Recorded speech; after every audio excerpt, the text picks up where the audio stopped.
শুভ সকাল সবাইকে আমন্ত্রণ জানাচ্ছি মেরিল মিল্ক সোপ বার রাঙা সকাল অনুষ্ঠানে। দিনটি ভালো কাটুক এই শুভকামনা জানিয়ে আজকের আয়োজন শুরু করছি। সঙ্গে আছি আমি লাবণ্য এবং সেই সাথে রয়েছে আমি রোমান। দর্শক শুভ সকাল, নিশ্চয়ই আপনাদের দিনটি ভালোভাবে শুরু হয়েছে, আরও ভালো কাটুক সেই প্রত্যাশা আমার পক্ষ থেকে। লাবণ্য, শুভ সকাল। শুভ সকাল, কেমন আছো? আমি তো খুব ভালো আছি। নতুন বছর শুরু হয়ে গেছে বেশ কিছুদিন, কিন্তু এবছর একটা কি যেন অপূর্ণতা রয়েছে আমার মধ্যে। কি বলতো? কি সেটা জানতে চাই আসলে, সেটা কি? এবছর এখন পর্যন্ত তোমার গান শুনিনি আমি। আচ্ছা, কোন গান শুনতে চাও? যে কোনো গান। আজকে এখানে আসবার আগে একটা গানের কথা খুব মনে পড়ছিল। আমি দেখছিলাম যে মেকআপ রুমে তুমি গুনগুন করে গাইছিলে, আমি সেই গানটি শুনতে চাই। আচ্ছা, একটু চেষ্টা করি আমি। প্লিজ।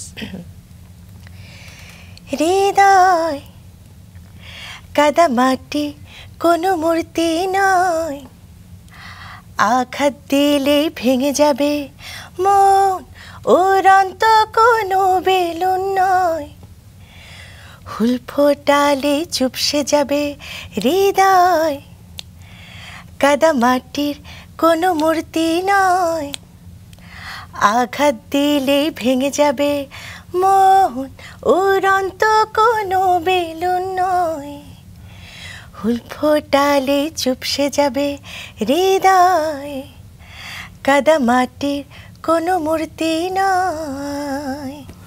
অসাধারণ।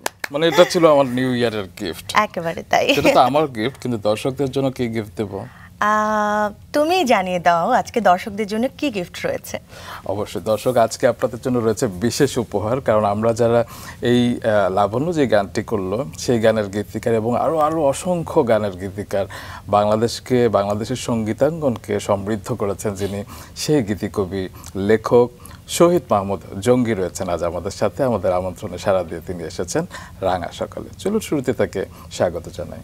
শুভ সকাল। শুভ সকাল। কেমন আছেন? আমি ভালো আছি, আপনারা কেমন আছেন? আমরা খুব ভালো আছি এবং আমি তো সাহস করে গেয়েই ফেললাম রুমানের অনুরোধে একটি গান। কত মার্কস পেল? 5? হ্যাঁ, একেবারে 5-এ 5। হ্যাঁ, আসলে ভালো গেয়েছে। আমি চিন্তা করছিলাম এই গানটা তো অনেকে গেয়েছে, কিছু গান যখন একসময় আর যিনি প্রথম গান আর তার থাকে না, ওটা সবার হয়ে যায়। তো তখন মানুষের আচ্ছা উনি তো ওর চেয়ে ভালো গেছে বা ওর চেয়ে ভালো গেছে এগুলো বলে। তো আমি ওটাতে যাচ্ছি না, তুলনায় যাচ্ছি না। ভালো গেছে। কিছু জনপ্রিয় গান রয়েছে না যে শুনতে শুনতে গানের কথাগুলো আর কেন যেন খেয়াল থাকে না, কিংবা খেয়াল করি না, কিন্তু আজ যখন লাবণ্য গাইছিল তখন আমি প্রতিটা শব্দ অনুভব করছিলাম যে এত সুন্দর বাণী, এত সুন্দর শব্দ চয়ন কিভাবে সম্ভব। না, এটা আসলে আমি বলি মাঝে মাঝে যে হয়ে যায়, মানে চেষ্টা করার সুযোগ নাই আর কি। হ্যাঁ, অনেক সময় যেটা আমার ক্ষেত্রে হয় যে হয়তো যাচ্ছি কোথাও, তো এই যেমন বললাম না যাচ্ছি কোথাও, এটা হঠাৎ ভাবলাম যাচ্ছে এই শব্দ দুটো দিয়ে একটা লাইন বাড়াই না কেন। হ্যাঁ, ধরেন বললাম যাচ্ছি কোথাও, যাবে কি সাথে, হয়ে গেল একটা লাইন। হ্যাঁ, বসে বসে হ্যাঁ, ওটা আসতে হবে। হ্যাঁ, আমার ধারণা আর কি। তবে এটাকে আবার আমাদের অনেকেই বলে যে এটা ঠিক না, একটু পরিশ্রম করা ভালো, চিন্তা করা ভালো, ওটাও আছে। যেভাবে লেখে, যেভাবে আসলে শিল্পকে দেখে। স্যার, আপনার সম্পর্কে তো আমরা অনেকেই জানি, এই প্রজন্মের হয়তো অনেকেই জানে না। সবকিছুই আজকে পুরো ঘন্টা জুড়ে আমরা আবিষ্কার করবার চেষ্টা করব। তার আগে বলুন যে আপনাকে তো সহজে এখন দেশে পাওয়া যায় না, আপনি বিদেশেই থাকেন। না, ইদানিং আমি দেশে একটু বেশি থাকছি গত 2-3 বছর ধরে। আচ্ছা, আমি ওই যে এই যেমন এবারও আসলাম তো আমি প্রায় অক্টোবরের দিকে। আচ্ছা, অক্টোবর, নভেম্বর, ডিসেম্বর, আরও 3 মাস থাকার আশা রাখি। হ্যাঁ, তো বেশিরভাগ সময়টা এখন দেশে দিব। এবং যেটা হয়েছে কি যে আমি বাইরে যেটা গিয়েছি সেটা তো এমন না যে আমি দেশের সব কিছু ছেড়ে ছুড়ে চলে গিয়েছি।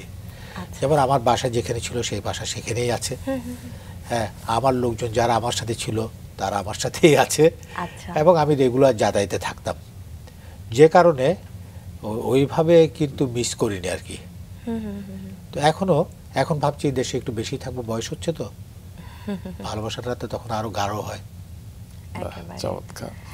আমরা এই অনুষ্ঠানের প্রত্যেক সফল ব্যক্তির ছোটবেলা জানবার চেষ্টা করি। আপনার জন্ম হয়েছিল কোথায়, বেড়ে উঠেছেন কোথায়? আমার জন্ম চট্টগ্রামে। হ্যাঁ, তো চট্টগ্রামে আমাদের দেশের বাড়ি রাউজান, আর আমরা থাকতাম শহরের বাসাটা হচ্ছে আমাদের চিটাগং কলেজের কাছাকাছি। হ্যাঁ, যেটা ওটা একসময় যে যে রাস্তাটা আর কি, সেই রাস্তাটা আমার বাবার নামে, এলে চৌধুরী লেন সড়ক, সড়ক। আচ্ছা। তো ওখানে যে বাসাটা আমাদের ছিল সেটা একটু মানে একেবারে ওইরকম টিলা না, ধরেন যে হয়তো 10টা স্টেপ উপরে উঠতে হয় রাস্তা থেকে। হ্যাঁ, একটু উঁচা। হ্যাঁ, একটু উঁচু। তো ওই উঁচু জায়গায় সামনে একটা মাঠ ছিল, পিছনে একটা দোতলা বাড়ি ছিল আমাদের। ওখানে আমরা ছোটবেলা থেকে দেখতাম যে ওই বাবা বসতেন মাঠে এবং উনি পান খেতেন একটা ছোট্ট টেবিলে, পানের বাটাটা সাজিয়ে রাখা হতো। আচ্ছা আচ্ছা, একটাই বলি, আব্বাস ফকির বলে এক গায়ক ছিলেন, উনি মাইজ ভান্ডার শরীফে গান করতেন, সুফি গান গাইতেন। তো উনি আসতেন প্রত্যেক শুক্রবারে বাবাকে গান শোনাতেন। বাবা খুব গান শুনতে ভালোবাসত। তাছাড়াও যে চট্টগ্রামে যারা শিল্পী ছিলেন আধুনিক গান, নজরুল গীতির, হ্যাঁ, ওনারাও আসতেন। এই গান শুনে শুনে বড়টা হয়েছে আমরা। কিভাবে বড় হয়েছেন, কি করেছেন আমরা তো জানি কিছু, সেই তথ্যগুলো একটু জানিয়ে আসি, তারপর আবার গল্পে ফিরব। দর্শক, বাংলাদেশের ব্যান্ড প্ল্যাটফর্মকে যে কজন গীতিকবি এগিয়ে নিয়ে গেছেন তাদের মধ্যে অন্যতম শহীদ মাহমুদ জঙ্গি। ব্যান্ডের অসংখ্য জনপ্রিয় গান লিখেছেন এই গীতিকার। সোলস, রেনেসা এবং এলআরবি, এই 3টি ব্যান্ড স্থায়িত্ব পেয়েছে তার লিরিক্সে। পাশাপাশি একক গানও তিনি লিখেছেন অনেক একক শিল্পীর জন্য। একদিন ঘুম ভাঙা শহরে, হৃদয়ে কাদামাটির কোনো মূর্তি নয়, চায়ের কাপে পরিচয়, দক্ষিণা হাওয়ায়, ওই তোমার চুলে, যতীন স্যারের ক্লাসে, কিংবা সামিনা চৌধুরীর সময় যেন কাটে না, এরকম অনেক জনপ্রিয় গানগুলোর গীতিকবি শহীদ মাহমুদ জঙ্গি। বরেণ্য গীতিকবি বাংলার লিরিকে বিষয়ভিত্তিক গান লিখবার পাশাপাশি বাংলাদেশের আঞ্চলিক ভাষায় মৌলিক গানের চর্চায় অগ্রণী ভূমিকা রেখেছেন। 80-র দশকের শুরুতে ব্যান্ডে তার লেখায় উঠে আসে বক্তব্য এবং জীবনমুখী গান। সমালোচকদের বিবেচনায় তার লেখা আজ যে শিশু পৃথিবীর আলোয় এসেছে স্বাধীন বাংলাদেশে লেখা, বিশেষ করে শিশুদের নিয়ে লেখা শ্রেষ্ঠ গান। শহীদ মাহমুদ জঙ্গি দেশের বিভিন্ন প্রথম সারির পত্রিকায় লিখেছেন দীর্ঘদিন ধরে। পঞ্চকবিকে নিয়ে বাংলায় প্রথম প্রবন্ধ গ্রন্থ নীলাম্বরী শাড়ি পরে তিনি লিখেছেন। এছাড়াও বাংলাদেশের বিজয়ের 50 বছর উদযাপনের লক্ষ্যে প্রকাশ হয় 50 গান কবিতা সংকলন একদিন ঘুম ভাঙা শহরে, যেখানে গানের কর্স সংকলিত আছে লিরিক্সের সাথে। কোনো একক গীতিকবির কর্স সহ লিরিক্সের বই বাংলায় কিন্তু এটি প্রথম। দর্শক, চলুন তার কাছে আবার ফিরি। এত অর্জন, এত কিছু 1 ঘন্টা তুলে আনতে পারবো না আমরা। আমি ছোট ছোট করেই বলি। হ্যাঁ, আমরা সেটাই শুনি। সেটা হচ্ছে যে চট্টগ্রামে যখন আমি স্কুলে পড়ি তখন তো বেতার, রেডিও, আর কোনো তো মাধ্যম ছিল না। মাধ্যম ছিল গ্রামোফোন, রেকর্ডের গান শোনা। হ্যাঁ, তো সেই সময় স্কুলের ছাত্রদের একটা অনুষ্ঠান হতো বেতারে। ওখানে আমি ওই 6, 7, 8 থেকে মোটামুটিভাবে পার্টিসিপেট করেছি। আর ওটা বললাম যে বাসায় একটা গানের আবহাওয়ার সাথে সাথে লেখালেখিরও কিছুটা ব্যাপার ছিল। যেমন আমার ফুফাতো ভাই ছিলেন মাহবুবুল আলম চৌধুরী, উনি ওই যে 21-এর প্রথম কবিতাটা লিখেছিলেন, কাঁদতে আসেনি ফাঁসির দাবি নিয়ে এসেছে। হ্যাঁ, তো ওনাদের কিছুটা প্রভাব তো ছিলই আমার উপর। আমার খালাম্মাও লিখতেন, গানই লিখতেন উনি, কাজী লতিফা ওই সময়। তার একটা গান ছিল বিখ্যাত গান, আজ পুতুলের গায়ে ও হলুদ, কাল পুতুলের বিয়ে, পুতুল যাবে শ্বশুর বাড়ি ঘুমটা মরে দিয়ে, খুব পপুলার গান ছিল। তো এই জিনিসগুলো তো কিছুটা হয়তো চাই বা না চাই সবার উপরে তো কিছুটা প্রভাব পড়েই। আর যখন স্কুল কলেজে গেলাম তখন বিতর্ক, এইসব অনেক অন্যান্য মাধ্যমগুলোতে জড়িয়ে পড়লাম। হ্যাঁ, উপস্থিত বক্তৃতা, ক্রমান্বয়ে গল্প বলা। তো গল্প বানানো আর কি। তো এইসব করতে করতে কখন লেখালেখির দিকে যে কিছুটা গেলাম, কিন্তু তখনও তো গান লিখি না। গানটা লেখা শুরু হয়েছে চট্টগ্রামে, আমাদের একটা সৈকতচার একটা দল ছিল।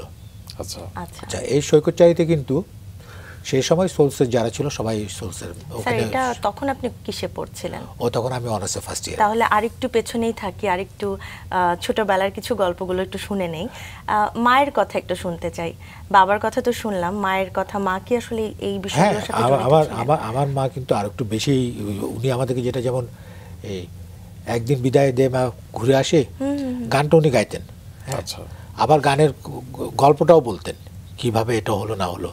তারপর ওই যে এই ইকবালের একটা গান ছিল যেটা জাতীয় সঙ্গীত হওয়ার কথা ছিল এক সময়, ইন্ডিয়ার আচ্ছা এই সারি জাহাজ সে আচ্ছা হিন্দুস্তান আমারা।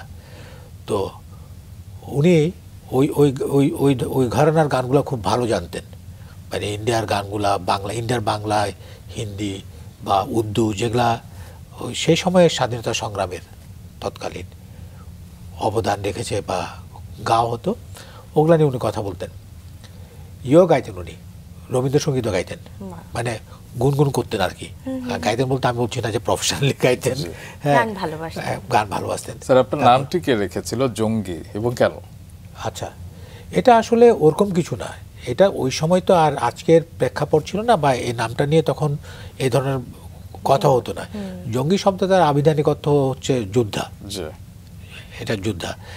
তো সেই সময় হতো কি, আমাদের বাবা মায়েরা কোনো একজন ভালো মানুষের নামের সাথে মিলিয়ে নাম রাখতো। হ্যাঁ, আচ্ছা, এটা কিন্তু আমাদের ফ্যামিলি নামও না, আমাদের ফ্যামিলি নাম চৌধুরী। আমার নামের পিছনে কিন্তু চৌধুরী আছে, যেটা আমি লিখি না। আচ্ছা হ্যাঁ, শহীদ মোহাম্মদ চৌধুরী। জঙ্গি চৌধুরী। আচ্ছা চৌধুরীটা লেখি না, তখন ওই যে কেন লেখি না তাও জানি না, মনে হতো যে আচ্ছা এটা লেখার দরকার নেই। হ্যাঁ, অনেকে ইয়ে করতো যে আচ্ছা এটা, যাই হোক ওটা লিখি না। সিনেমাতে তো আছে চৌধুরী চৌধুরী বংশের সাহেব বংশ, চৌধুরী বংশ, এইটা থেকেই আমি বলতে চাচ্ছিলাম না আর কি, যে মানে এইখানে কোনো একটা অহংবোধের ব্যাপার আছে কি না, ওটা থেকে আমি ওটা বাদ দিয়েছি, লেখা হয় না, লিখি না। আর যদি আমার সার্টিফিকেট সব ওগুলাতে আছে। আচ্ছা তো ওখানে আমাদের বরপীর সাহেবের বাবার নাম ছিল সালে জঙ্গি। আচ্ছা হ্যাঁ, ওখান থেকে নামটা নেওয়া। আর আমার বাবারা 3 ভাই, ওই 3 ভাইয়ের ওনাদের ছেলেদের নাম, ওনার বড় ভাইয়ের সব ছেলেদের নামের আগে আব্দুল্লাহ আল আছে। আমার মেজো চাচার সব ছেলেদের নামের পিছনে আসগর আছে। উনি ভাবলেন যে আচ্ছা আমি তাইলে এই বরপীর সাহেবের বাবার নামটা, এটা একজন ভালো মানুষের নাম, এখান থেকে এটা দিলাম। এই আপনি তার কিছুক্ষণ আগে বলছিলেন গান লেখার শুরুর কথা, সেটি একটু শুনি। ওটাই বলতে যাচ্ছিলাম। হ্যাঁ, তো হলো কি, আমাদের একটা সাংস্কৃতিক দল ছিল যেটার নাম সৈকতচারী। জি, সৈকতচারীতে সেই সময় সোলসের যারা ছিল সবাই সৈকতচারীর মেম্বার ছিল, এবং এখানে কিছুটা গান নিয়ে গবেষণাও করা হয়েছে। নিজেদের গান প্রথমে কিভাবে করা যায়, সুর করা যায়, গান লেখা যায়, এগুলা নিয়ে করতে করতে ওখান থেকে লেখাটা শুরু। সেটা কি স্বাধীনতার আগে? না, স্বাধীনতার পর, এটা 77-80 দিকে। আচ্ছা, সৈকতচারী। তো ওই সৈকতচারীতে গান লিখতে গিয়ে আমার প্রথম গান লেখা সুর করেছিল নকিব খান। হ্যাঁ, আর সেই সময় সৈকতচারী যারা ছিল আমি একটু বলি, তপন চৌধুরী ছিল, পিলু খান ছিল, নকিব খান ছিল, তারপর আরও কিছু পরে যখন বাচ্চু সোলসে জয়েন করলো সেও এসেছিল, আইয়ুব বাচ্চু। তো এরা সবাই সৈকতচারীতে ছিল আর কি। তো ওটা ছিল 7 জন ছেলে 7 জন মেয়ে লাইন ধরে দাঁড়াতো, কয়ার করে গান করতো। হ্যাঁ, ওই অনেকটা একটু নতুনত্ব নিয়েই, যেমন আমরা ও আলোর পথযাত্রীকে কয়ার করে গাইতাম। হ্যাঁ, তো প্রত্যেকটা গানকে একটু নতুন আঙ্গিকে পরিবেশন করা, আর নিজেদের গান তো ছিলই। আপনার লেখা প্রথম গানটি কে গেয়েছিলেন? আমার লেখা প্রথম গানটা যদি বলি, সেটা শামিমারা দিবানা কে একজন ওই আগে গান করতেন, ও টেলিভিশনে গিয়েছিল 77-80 দিকে। গানটা ছিল আলো ছায়াতে তুমি, হৃদয় ভেজানো তুমি, এই ধরনের একটা গান ছিল। আচ্ছা, সেই থেকে সব শ্রোতাদের হৃদয় ভেজিয়ে যাচ্ছেন আপনি, তাই না লাবণ্য? একেবারে তাই।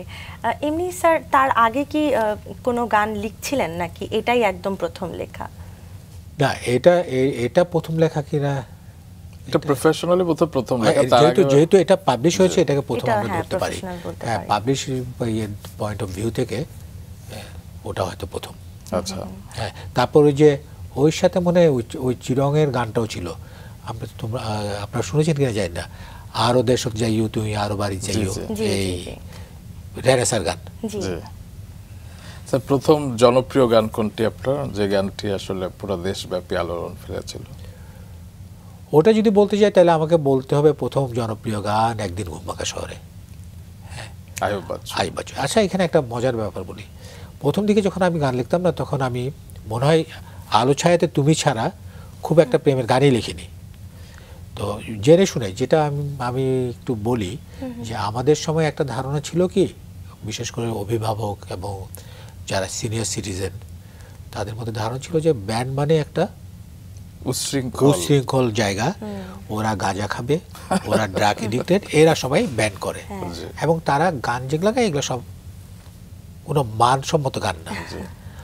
তো কেন জানি আমাদের মনে হলো আমাদের কিছু ভালো গান করা দরকার, এবং ভালো গান করতে গেলে আমার তখন ভাবনা আসলো যে আমি যেগুলো লিখবো আমি তুমি বাইরে থেকে একটু লিখি। যেমন আমার একটা গানই আছে, তুমি আমি নয় আর চলো গাই গান, ওই দেখো গাইছে পল রবসন, দেখো দুঃখী জনতা এগিয়ে চলে তাদেরই গান করে বব মারলে।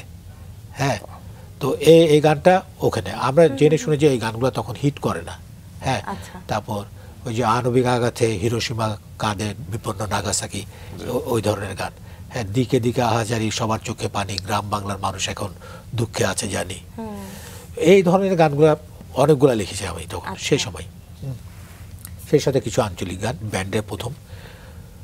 তারপর যেটা হলো এটার একটা কিন্তু দীর্ঘমেয়াদী একটা এফেক্ট কিন্তু আমরা পেয়েছি। পরবর্তী পর্যায়ে যে ব্যান্ডগুলো ক্যাসেট করেছে বা গান গাইতে অনেক পপুলার হয়েছে তাদের গান, তারাও কিন্তু এই বক্তব্যকে নিয়ে এসছে তাদের অনেকের গানে। এবং যখন বাচ্চু এলআরবি করে, এলআরবির প্রথম গান কিন্তু একদিন ঘুম ভাঙা শহরে। হ্যাঁ, এবং বাচ্চুর সোলসের শেষ গান বাচ্চুর গাওয়া এই গানটা।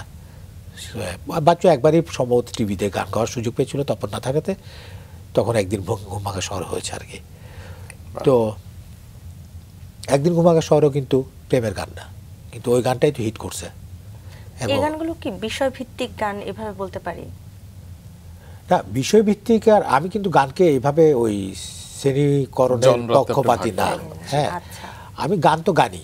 হ্যাঁ, হয়তো আমি এখানে একটা কিশোরের কথা বলেছি, হ্যাঁ, তার স্বপ্ন নিয়ে কথা বলেছি, আর জায়গায় হয়তো আমি বলেছি যে তুমি আমি নয়। আজ একই ধারার আরেকটা গান, ওই যে চায়ের কাপে পরিচয়, চায়ের কাপে পরিচয় তোমার সাথে, পথে দেখা হলো আবার, শানকিতে হাত থেকে কিশোর ছেলে ডাক দেয় সাথী হবার। হ্যাঁ, কিন্তু এই গানগুলো যে হিট হতে পারে, হ্যাঁ, যে কোনো প্রেমমূলক না, তো এটা হয়েছে। যেমন আজ যে শিশু, আমাকে কালকে কানাডা থেকে একজন পাঠিয়েছে, দেখেন আপনার আজ যে শিশু কানাডার ছেলেমেয়েরা গাইছে। হ্যাঁ, তো আমার কাছে আছে ওইখানে। তো এখন যখন এটা লিখি বা সুর করা হয়, তখন তো আমরা ভাবিনি যে এটা লোকজন ওইভাবে শুনবে। এই গানের নেপথ্য গল্পটা একটু বিস্তারিত শুনতে চাই, মানে কিভাবে লিখলেন, কেন লিখলেন, কি চিন্তা থেকে আসলো কোনটা? এই গানটি। জি, আজ যে শিশু। আচ্ছা, আমি এখানে তো আবার একটু পিছনে যেতে হবে। জি, আমি যখন ইউনিভার্সিটি থেকে পাশ করে বেরোলাম, তখন আমরা দুটো কাজ আমি একটার সাথে শুরু করেছিলাম। একটা হচ্ছে কলেজে অধ্যাপনা, হ্যাঁ, আর একটা হচ্ছে ব্যবসা। হ্যাঁ, তো আমার সাথে ব্যবসায় ছিল তখন সোলসের ড্রাম বাজাতো রনি, তারপর নেওয়াজ, আর অধ্যাপনাটা আমি একাই করতাম। তারপর এক সময় ঢাকায় চলে আসি 86-এর দিকে। তো অধ্যাপনার প্রতি আমার তো ওই যে আকর্ষণ যেটা ছিল, তখন আমি সপ্তাহে 2 দিন গিয়ে ক্লাস নিতাম ওখানে ইয়ে করার জন্য, মানে আমার যাতায়াতের সুবিধার জন্য। আমি করতাম কি, রাতের ট্রেনে যেতাম, সকালে ক্লাস নিতাম, ওটা ডে শিফট নাইট শিফট ছিল। কোন কলেজ ছিল এটা? MS college. তারপর নাইটেও আবার ক্লাস নিতাম, নিয়ে 2 দিন নিয়ে তারপরে আবার চলে আসতাম। আচ্ছা, যখন ট্রেনে যেতাম, আমাদের ট্রেনের লাইনের পাশে এই যে সকালবেলা আসার সময় যখন ঢুকতাম, তখন ওই ইয়েগুলো দেখা যেত, বস্তিগুলা, ছুপড়ি, ওটা কি বলবো আমি, ও ছাপড়া, রাইট, তারপরে কারেক্ট ওয়ার্ড ইজ ছাপড়া। ওই ছাপড়া, ওখানে হয়তো মা বাচ্চাকে নিয়ে বসে আছে, সে তো একটা দুর্বিষহ ব্যাপার। ওদিকে গেলে কিন্তু একটা গন্ধও পাওয়া যেত যদি আপনি জানলা খুলেন ট্রেনের। হ্যাঁ, আর নেমে যখন আমি আবার বাসায় যেতাম, তখন আমি থাকতাম লালমাটিয়া, পরে ধানমন্ডি, তারপর গুলশান, এইভাবে আর কি। তো ওই অ্যাপার্টমেন্ট বিল্ডিং তো তখনও হয়নি, বড় বড় বিল্ডিং ছিল, কিন্তু মতিঝিলের ওদিক দিয়ে হয়ে আসতো। তো সিঁড়ির মধ্যে আবার ওখানে ওই দেখা যেত কিছু কাঁথা মুড়ি দিয়ে ঘুমাচ্ছে বা আছে। এটা চিরাং স্টেশনে, এখানে সব জায়গায়। তো আমার মনে হতো এটা কেন হয়, এই বাচ্চারা কেন একটা ভালো জীবন পাবে না? আমরা যেভাবে এসছি তারাও তো সেভাবেই এসছে।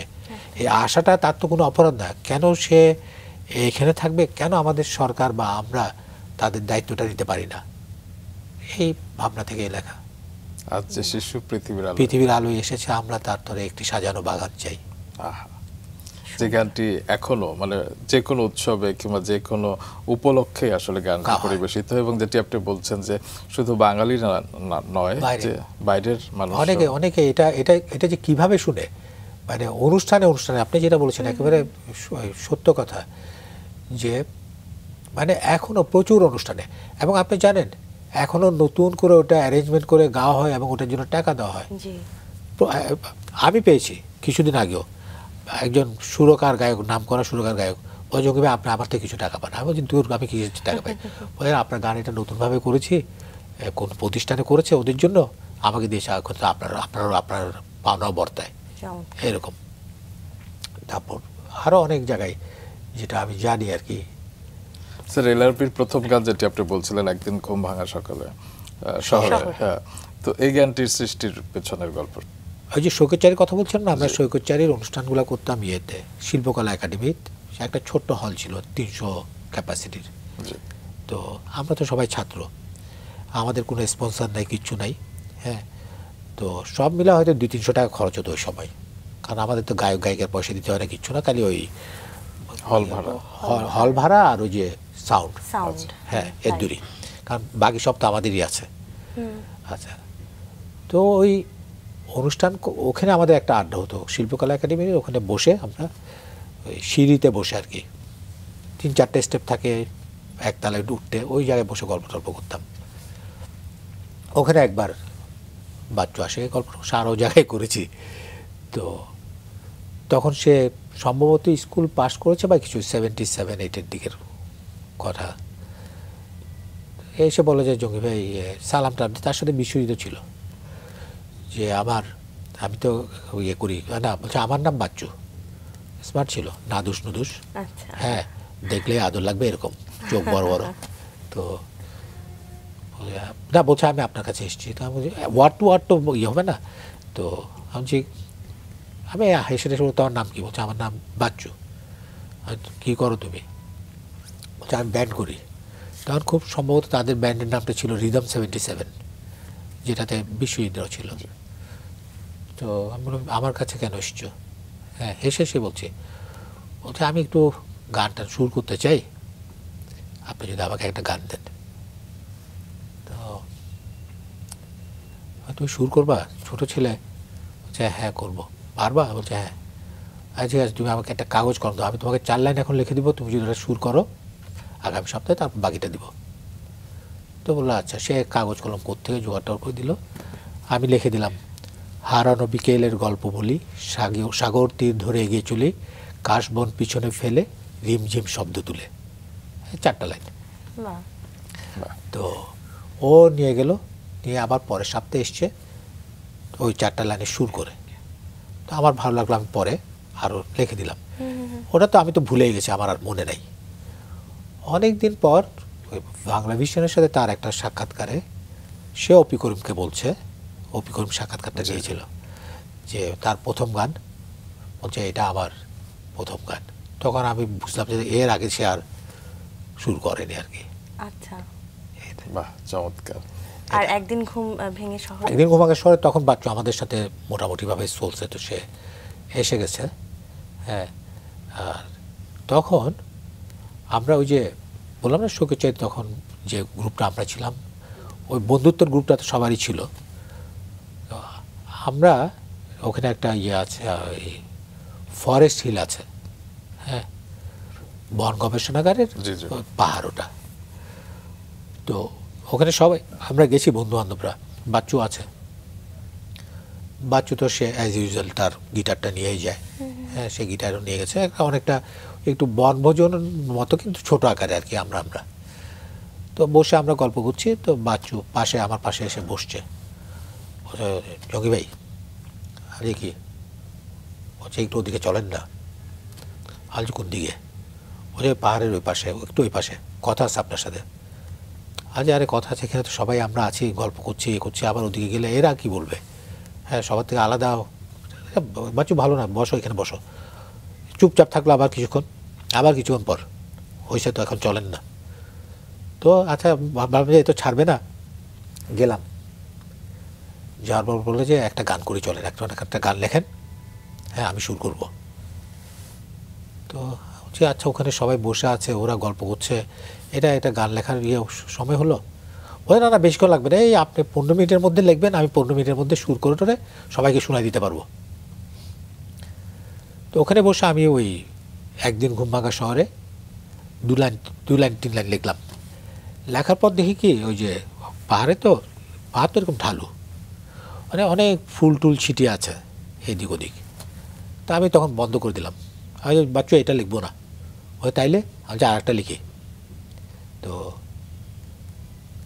তখন ওই গানটা লিখলাম, কি জানি কি একদিন ছিল, ঘাসের দোলাই ফুল ছিল, এলিয়ে চুল তুমি ছিলে, কি জানি কি একদিন ছিল। হ্যাঁ, আর তুমি এটা শুরু করো।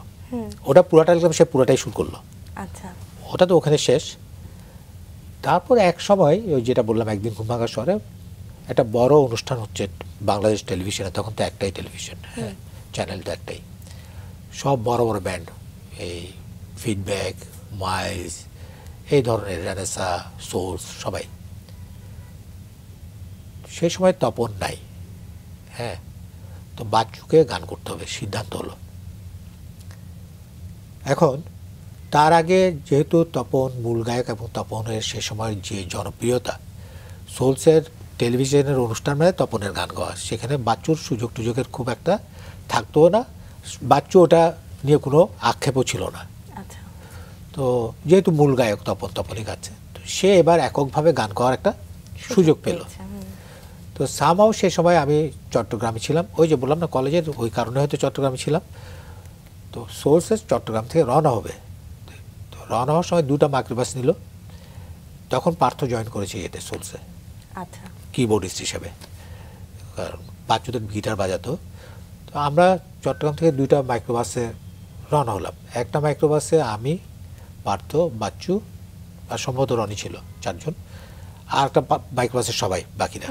আমরা 4 জন কেন এটাতে, যে আমরা গানটা তৈরি করব, গাইতে বসে আমি লিখব, বাচ্চু হোটেলে এসে শ্যুটটা করবে। তো গাড়ি যাচ্ছে, তো আমার মাথায় আর আসছে না তখনও, এরকম করতে তো অনেক দূরে এসে গেছে। তো বাচ্চুর মনে আছে, ওই যে পাহাড়ের উপর 2 লাইন লিখছিলাম না, ওই লাইনগুলো মনে ওই আছে। লাইনগুলোর মনে আছে। তো বাচ্চু হঠাৎ ফিরে বলছে, এই পার্থ, একদিন ঘুমভাঙা শহরে কেমন রে? হ্যাঁ, এটা তো ভালো। তখন বাচ্চু, জঙ্গমে এটা লেখেন না, এটা তো আপনি শেষ করেননি, এটা তো ওটা দুটো সুরও করা আছে। তখন ওটা লিখতে আমরা ইয়েতে আসলাম, ঢাকায় আসলাম। আচ্ছা, ঢাকায় আস্তে আস্তে লেখা শেষ হলো। আমরা ব্লু নাইল হোটেলে তখন সবাই থাকতো, এলিফ্যান্ট রোডে, ওটা তো আর এক কাহিনী। আমরা যে গল্পগুলো শুনছিলাম একদম সব গুণী মানুষগুলো আসলে একসাথে কাজ করছে, একসাথে গানের সৃষ্টিগুলো নিয়ে গল্পগুলো শুনছিলাম। সেই গল্পটা একটু ফিরে ছোট করে শুনে ফেলি, যে একদিন ঘুমভাঙা শহরে। হ্যাঁ, তারপর তো আসলাম আমরা ইয়েতে, এই হোটেলে আসলাম। বাচ্চু তখন 21 নম্বর রুমে থাকতো। হ্যাঁ, ওই আপনার সব মনে আছে? হ্যাঁ, ওই 14, 21, 7 এগুলা বড় বড় রুম ছিল আর কি। আচ্ছা, ওরা সেখানে পার্মানেন্টলি থাকতো, বাচ্চু, পার্থ, এরা সবাই। তো বাচ্চু আর পার্থকে নিয়ে বসে যে পিসটা আমরা শুনি, এগুলো সব সে তৈরি করলো ওখানে রাতেই। তারপর দিন আমরা ভিটিআর বলতাম, এখন বলে কিনা জানি না, মানে যেটা রেকর্ডিং হতো টেলিভিশনে ওটাকে ভিটিআর বলা হতো। কেন বলা হতো আমি জানি না। আচ্ছা, কিছু একটা হবে হয়তো, ভিডিও টিডিও এইসব কিছু। তো ভিডিও টেপ রেকর্ডিং এরকম কিছু একটা হতে পারে। তো পরের দিন তো রেকর্ডিংটা ছিল, ওদের রাতের মধ্যে শেষ করতে হবে গানটা। সারা রাত বসে তারা কাজ করেছে। আমি তো 1টার দিকে চলে গেছি বাসায়, কাজ করে সকাল 10টার দিকে আবার রামপুরা গেছে টেলিভিশনে গানটা করতে, আচ্ছা, টেলিভিশনে। তো ওটা করে আসলো, করে আসার পর যেদিন টেলিকাস্ট হয় সেদিন তো বাচ্চু আর একটা পর্যায়ে চলে গেল আর কি, একদিন ঘুমভাঙা শহর দিয়ে। এবং এটাকে তখন বলা হচ্ছিল যে রক গানের একটা নতুন শুরুয়াত। একদম। তো এই গানটা দিয়ে। স্যার, আপনি ব্যান্ডে এত অসংখ্য জনপ্রিয় গান করেছেন, পাশাপাশি আপনি একক শিল্পীদের জন্য মৌলিক গানও করেছেন। আচ্ছা, এখানে আমি একটু হৃদয় কাদামাটিতে একটু বলি। জি জি, জি, নিশ্চয়ই। এই গানটা, যে গানটা দিয়ে আমরা শুরু করেছি। হ্যাঁ, আচ্ছা, এটা অনেকে তো প্রশ্ন করে। তো এটা নিয়ে আমার কাছে সবচেয়ে ওই কিছু বড় পানা, হয়তো খুব কম মানুষের, সেটা হচ্ছে অনেকেই এই নিজেকে বিপথে নিয়ে যাওয়া বা শেষ করে দেওয়ার জায়গা থেকে এই গানটা শুনে ফিরে এসছে। এবং এটা আমি আমার ইনবক্সে এরকম পেয়েছি যে আমি আপনাকে এসে কদমবুচি করতে চাই। আমি যে কেন বাবা, কী দরকার? তো বলে যে এই গানটা আমার জীবনকে আবার ট্র্যাকে নিয়ে এসছে, সঠিক ট্র্যাকে। তো এই গানটা যখন করি তখন ওই যে আমাদের এখানে এডিকশানটা খুব বেড়ে যায়, ড্রাগ এডিকশানটা ইয়াং ছেলেপেলেদের মধ্যে 90-এর ওই সময়টাতে। তো অনেকেই এই বিষয়ে গান টান করেছে, সে সময় করেছে। তো আমাকে যখন বলা হলো যে আপনি করেন, তো ওটার চেয়েতেও আমার মাথায় তখন ইয়ে ছিল, মীনা কুমারী ছিল, গীতা দত্ত ছিল। খুব এখনকার যদি যারা চিনতে পারে, গীতা দত্তের গান তো সবাই শুনেছে আশা করি। হ্যাঁ, এই সুন্দর স্বর্ণালী সন্ধ্যা, নিশি রাত, বাঁকা চাঁদ আকাশে। তো যাকে বলা হতো যে একেবারে লতা মঙ্গেশকরের একই সাথে একই লেভেলে যাবে এরকম, ওই গুরুদত্তের সাথে তার পারিবারিক যে বিপর্যয়টা হলো, সেই বিপর্যয়টাকে উনি সামাল দিতে পারলেন না। সামাল দিতে না পারাতে এই যে নিজেকে নিজে যে ধ্বংস করার যে রাস্তা, ওই রাস্তায় ওনার থেকে আমরা যা পেতাম সেটা থেকে আমাদের সরিয়ে নিয়ে গেল। এইটা একটা আমার মাথার মধ্যে খুব ছিল। এবং মীনা কুমারীও অসাধারণ অভিনেত্রী, হ্যাঁ, একই অবস্থা। এবং তারও আগে যদি যাই, এই যে আমাদের গালিব, মির্জা গালিব লিখছে, তোমরা মানে ওয়ার্ড টু ওয়ার্ড না, তোমরা আমার কথা বলছো, কিন্তু মনে রেখো সেই কালে একজন মীর তকিমির বলে একজন ছিলেন। মীর তকিমির ছিল অসাধারণ কবি, তারও এই ধরনের ঘটনা ছিল। তো এইগুলোর সাথে আবার আমি এগুলো মিলালাম তখনকার যা আছে। হ্যাঁ, তখন আমি ভাবলাম আচ্ছা ঠিক আছে, হতেই পারে, এই ধরনের ইনসিডেন্ট হতে পারে, তার জন্য নিজেকে শেষ করার কি আছে। মীর তকিমির ফেরত এসেছিল, এরা ফেরত আসতে পারিনি, তো এই জন্য তো নিজেকে শেষ করার কিছু নাই। ওই জন্য ওখান থেকেই এই লেখা, হৃদয় কাদামাটির কোনো মূর্তি নয়, আঘাত দিলে ভেঙে যাবে, মন উড়ন্ত কোনো বেলুন নয়, হুল ফুটালে চুপসে যাবে। মানে চুপসে যাওয়ার কিছু নাই। এরকমই একজন সিঙ্গার এবং নায়ক জাফর ইকবালের জন্য আপনি গান লিখেছেন। হ্যাঁ, জাফর ইকবালের যেটা লিখেছি, ওনার ওই যে ওই একটাই তো অ্যালবাম ওনার, পেয়ারু গান করেছে, হ্যাঁ, ওখানে গান লিখেছি। ওটার নামই ছিল সম্ভবত ওই আমার গানের প্রজাপতি, গানের শিরোনাম ছিল তুমি নাই প্রজাপতি নাই, গানটা ছিল ওরকম। স্যার, আপনি এমনিতে লেখালেখির জন্য আলাদা করে কোনো চর্চা করতেন বা আলাদা করে এই বিষয়টার জন্য সময় দিতেন, নাকি একেবারেই নিজের চিন্তা থেকে গানগুলো আসতো? না, নিজের চিন্তা থেকে। আমি একটা কথা বলি, এখানে আমার কিছু এই মনে হয় যে এই ধরনের এই জায়গায় যখন বলি, শুধু নিজের গল্প না বলে একটু অন্যদিক বলি। সেটা হচ্ছে, আমি এই দিনও আমার এক অনুষ্ঠানে বলেছিলাম যে গানটাকে কিন্তু আধুনিক হতে হবে, আধুনিক গানকে আধুনিক হতে হবে।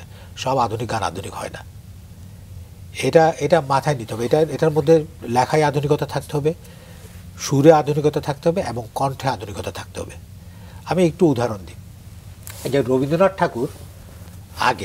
রবীন্দ্রনাথের আগে প্রমোদ চৌধুরী লিখছেন, গবেষণা করেছে, সেই সময় গান শোনার মতো গান হতো না। হ্যাঁ, এমন গান হতো যেগুলা শোনার মতো ছিল না। তো রবীন্দ্রনাথ ঠাকুর এসে ওটাকে ওনার মতো করে গিয়ে একটা আধুনিক গানের চর্চা শুরু করলেন। উনি যে শুরু করলেন তা তো না, তারপর আরও আমাদের পঞ্চকবি আছে, নজরুল ইসলাম সহ এসে একটা হই হই রই রই কাণ্ড করলো তারা। হ্যাঁ, যে ভালো গান। আর কাজী নজরুলের সময় তো 1925 থেকে শুরু করে 12 বছর উনি যতদিন বেঁচে ছিলেন, আর কেউ তো ঢুকতেই পারেনি। আচ্ছা, এটা কি? এটা হচ্ছে আধুনিকতা ছিল বলে। আচ্ছা, সেই জায়গায় আরেকজন লোক ছিলেন যে এই সব কিছু পাশ কাটিয়ে নিজের একটা জায়গা করে নিয়েছিল, শচীন দেববর্মন। উনি কিন্তু ওনাদের লাইনে যায়নি, যারা সবাই তখন তো কেউ রবীন্দ্রনাথের ওটাকে ফলো করছে, স্টাইলটাকে, কেউ নজরুলেরটাকে করছে। উনি করলো কি, ওই আমাদের ভাটিয়ালি আর আধুনিক শব্দকে নিয়ে ওনার মতো করে গান করলো। ইভেন বর্ণে গন্ধে ছন্দে গীতিতের মতো গানকেও উনি সুরটা করছেন ওইভাবে গিয়ে ওনার একটা জায়গা করলো। এই পরিবর্তনগুলো করতে হবে। আচ্ছা, এরপর দেখেন সলিল চৌধুরী আসলো পুরো আধুনিকতা নিয়ে। এবং সলিল চৌধুরীর ওই জায়গা থেকে নচিকেতা ঘোষ বা সুধীন দাশগুপ্ত এরা যেটা করলো, ওই সলিল চৌধুরীকে কিন্তু ক্রস করতে পারলো না, কিন্তু অনেক ভালো ভালো গান করেছে। আবার ওইটাকে পরিবর্তন করলো কি, একেবারে ধাম করে, আমরা বলি না একদম অন্য ধরনের একটা পরিবর্তন, সেটা করলো রাহুল দেববর্মন। হ্যাঁ, বাংলা গানকে উড়াই দিল, মনে মনে পড়ে রুবি রায় টুবি রায় এইসব গান দিয়ে, ফিরে এসো অনুরাধা, হ্যাঁ, মানে পুরো অন্য ধরনের, বাদ যেতে দাও আমায় ডেকো না, হ্যাঁ, চোখে চোখে কথা বলো। কোথায় নিয়ে গেল গানকে? সেই সলিল চৌধুরীর গান যেটা আধুনিকতা ছিল, ইনি আরও আধুনিক একটা ধ্যান ধারণা আনলো। আমাদের দেশেও হয়েছে। আমি বলি যে আমাদের দেশে লাকি ভাই করেছে, আলাউদ্দিন আলী করেছে, নকিব খান করেছে, হ্যাঁ, পিলু খান করেছে, আমাদের প্রিন্স মাহমুদ করেছে। এরা কিন্তু উত্তরোত্তর আধুনিকতাকে ধরতে পেরেছে। আচ্ছা, গানের লেখার ব্যাপার বলি, আমাদের আধুনিক গানগুলো একটা সময় পর্যন্ত গৌরীপ্রসন্ন মজুমদারের ঘরানা থেকে বের হতে পারেনি। পুলক বন্দ্যোপাধ্যায়, গৌরীপ্রসন্ন মজুমদার, দেখবেন আপনারা যদি গান মিলেও দেখেন যে ওই কথার সাথে এই কথার মিল আছে, কিন্তু ওই কথাকে এই কথা আমাদের কথাটা এক্সিড করতে পারছে না। কিন্তু আমি নিচ্ছি ওখান থেকে। এখন এক্সিড করতে হবে কিভাবে? ইন্ডিয়াতেও ছিল, সলিল চৌধুরীও নিয়েছে, হ্যাঁ, এই ইয়ে থেকে আর নয় গুনগুন গুঞ্জন প্রেমের। আমি আগের লাইনটা, আগের ইয়েটা বলি, কৃষ্ণচন্দ্র দে গিয়েছে মোহিনী রায়ের লেখা, মোহিনী চৌধুরী লেখা, এই পৃথিবী আমারে চাই, রেখো না বেঁধে আমায়, ছেড়ে দাও, এই ধরনের গানটা, হ্যাঁ, ঠিক একই জিনিস। আর নয় গুনগুন গুঞ্জন প্রেমের কাশফুল জোছনায় কি নয়, ওগো প্রিয় মোর এসো, পৃথিবী আমারে চাই, এই টাইপের সলিল চৌধুরী লিখছে। কিন্তু সলিল চৌধুরীটা মোহিনী চৌধুরীকে পাশ কাটিয়ে সামনের দিকে গেছে, মানে আরও ভালো করেছে, নিয়েছে কিন্তু ভালো করেছে।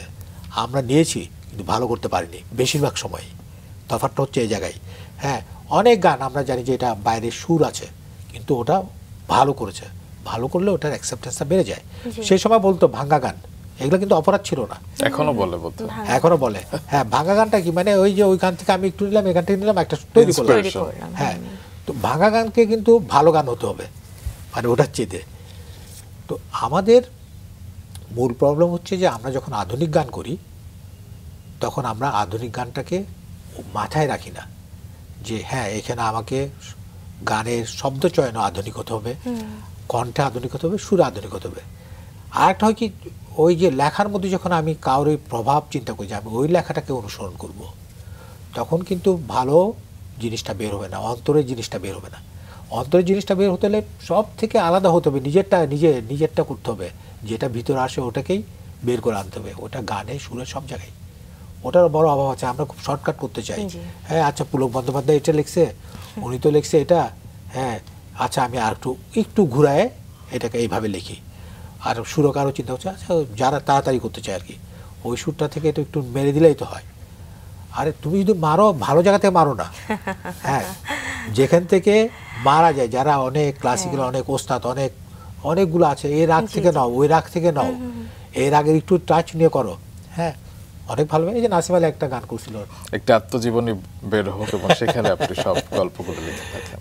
কারণ আপনি তো নিজে একজন, আমরা পরিচয় করে দিচ্ছি, গীতিকবি এবং লেখক। বাংলাদেশের প্রথম সারির সব পত্রিকায় আসলে, আচ্ছা যাই হোক, গানে ফেরত চাই না, আমরা চাই, আমরা এটা আপনার লেখালেখি নিয়ে একটু কথা বলতে চাই। কারণ যেটা আমি বলছিলাম যে আপনার বই বেরিয়েছে, এবং আরেকটি বইয়ের কথা আমি বলিনি, পিতা পুত্র, যেটি শচীন দেব বর্মণ আর রাহুল দেব বর্মণকে নিয়ে লিখেছেন।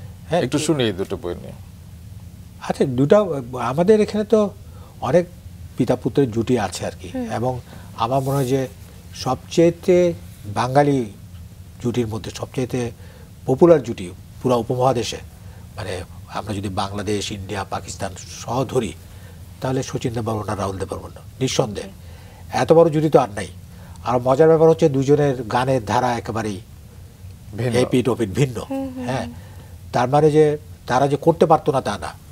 রাহুল দেব বর্মণ অনেক ক্লাসিক গান করেছে, যেগুলো হয়তো রাহুল দেব বর্মণের সাধারণ যে গানগুলো আমরা শুনি তার মতো না।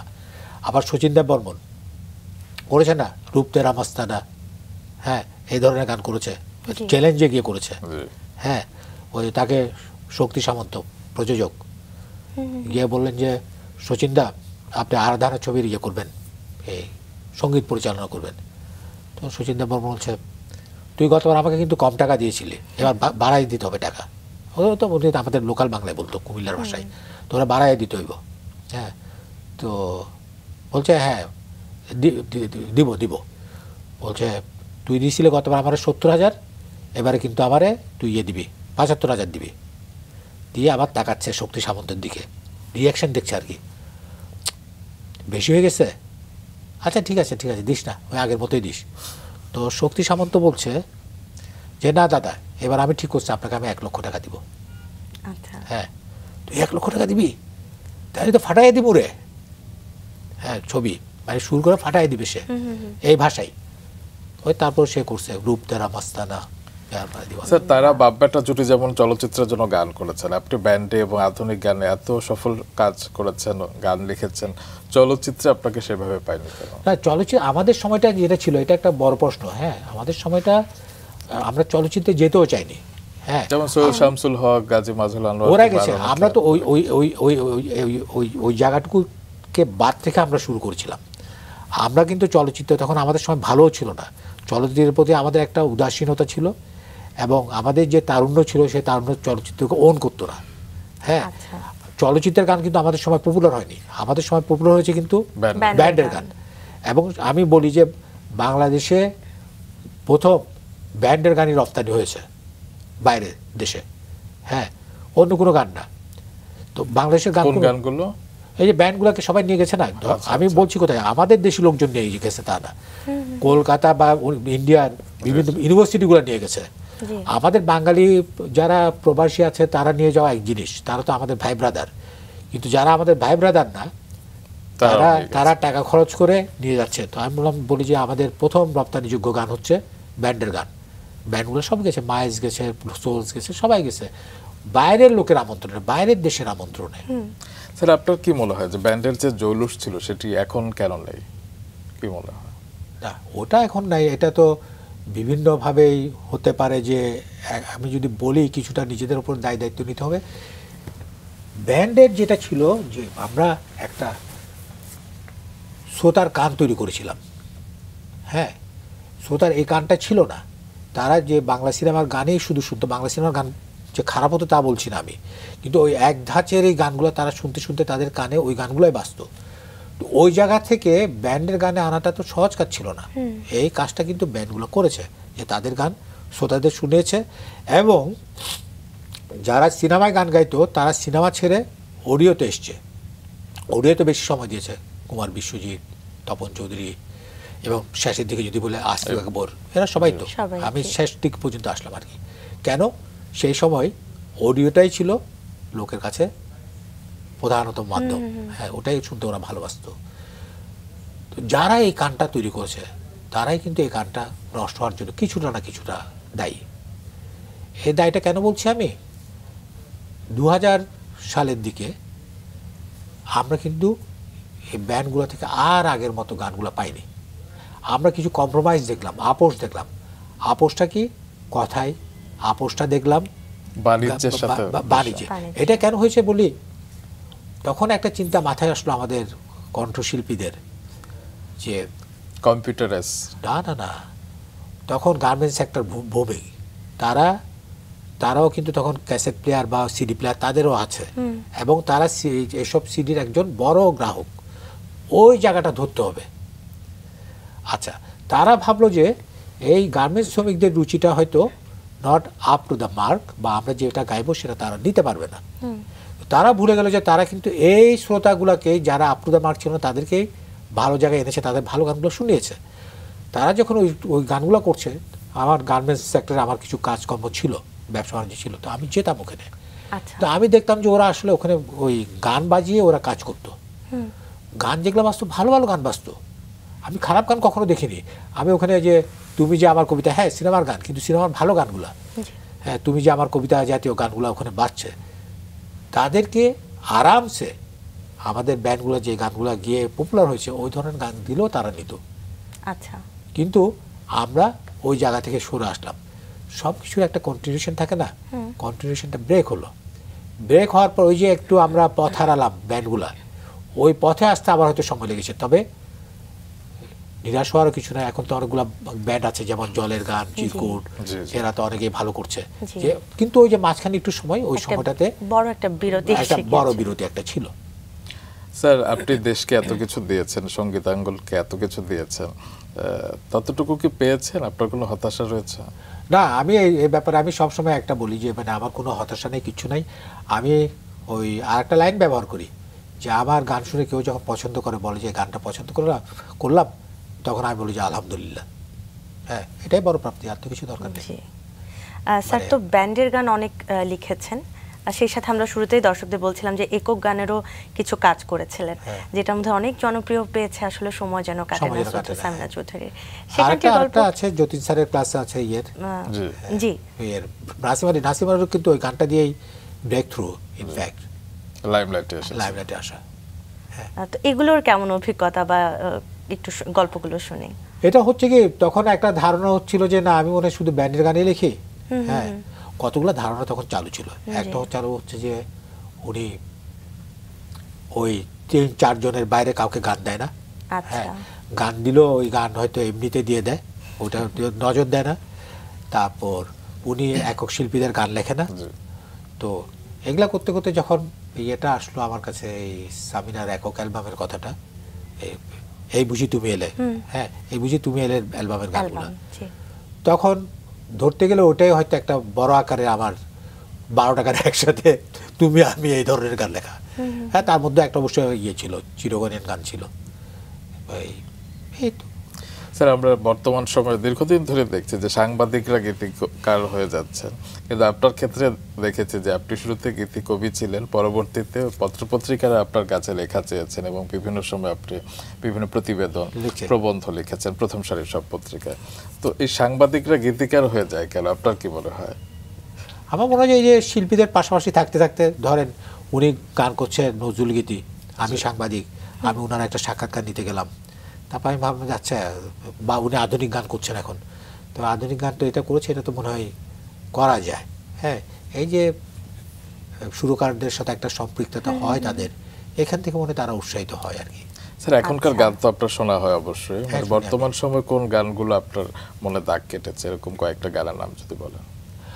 আচ্ছা, এই সময় সবচেয়ে বেশি আমার যেটা ভালো লেগেছে, তারপর আর কোনো গান ওরকম ভালো লেগেছে বলে, মানে হয়তো বা হয় কি, এত গান পাবলিশ হয় প্রতিদিন, ওটা তো আমি জানতেও পারি না যে আচ্ছা রুম্মান একটা গান করেছে, ওটা ইউটিউবে এসছে।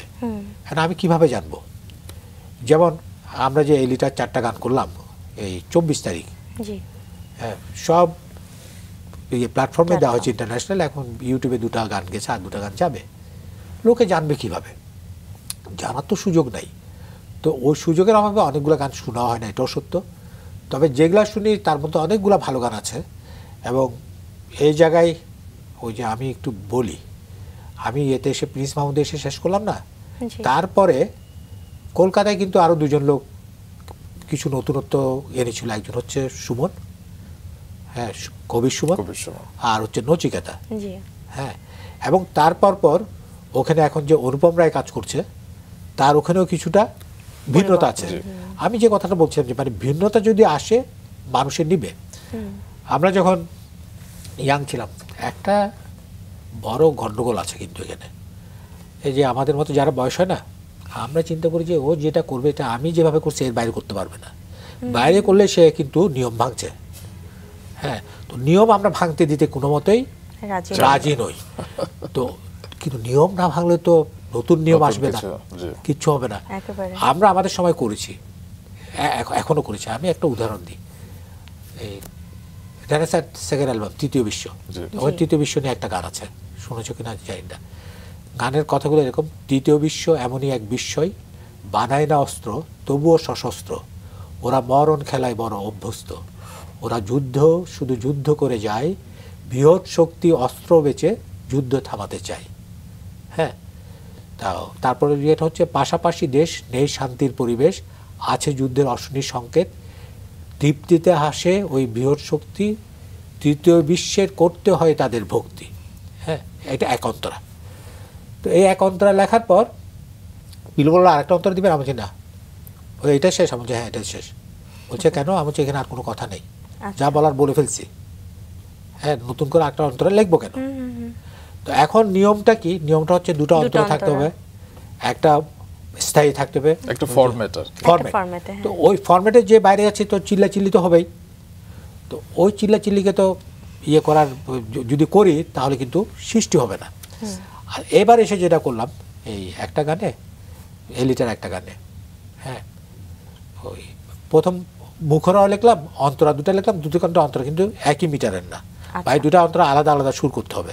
আচ্ছা হ্যাঁ, পিলু খান দুইটা অন্তরা আলাদা সুর করলো, সুর করে তারপর বলে দুইটা অন্তরাকে আমি এক করে দিলাম, মানে আবার হয়ে গেল একটা অন্তরা, মানে 10 লাইনের একটা অন্তরা হয়ে গেল। আর ওদিকে মুখরা হচ্ছে 5-6 লাইনের। আচ্ছা হ্যাঁ, এগুলো তো করতে হবে। পরিবর্তন একেবারে। তো দুঃখজনক হলো সত্যি আমরাও একটা ফরম্যাটের মধ্যে আছি, একটা আমাদের অনুষ্ঠানের সময়সীমা আছে এবং ঘড়ি বলছে আমরা একদম শেষ মুহূর্তে আছি। স্যার আপনাকে অনেক ধন্যবাদ আজকে সকালটিকে রাঙিয়ে তুলবার জন্য। আপনি যদি এই দর্শকদের উদ্দেশ্যে কিছু বলতে চান। হ্যাঁ, মাছরাঙা টেলিভিশনের যারা দর্শক শ্রোতা সকলের প্রতি আমার অনেক অনেক অভিনন্দন, শুভেচ্ছা। খুব ভালো অনুষ্ঠান করেন ওনারা, আজকে অনেক ভালো অনুষ্ঠান করেছেন। ওনারা বললে আমার চেয়ে আরও ভালো বলতো, কিন্তু বয়স হয়েছে তো একটু বকবক বেশি করে ফেলেছি, হ্যাঁ মাফ করবেন, ভালো থাকবেন।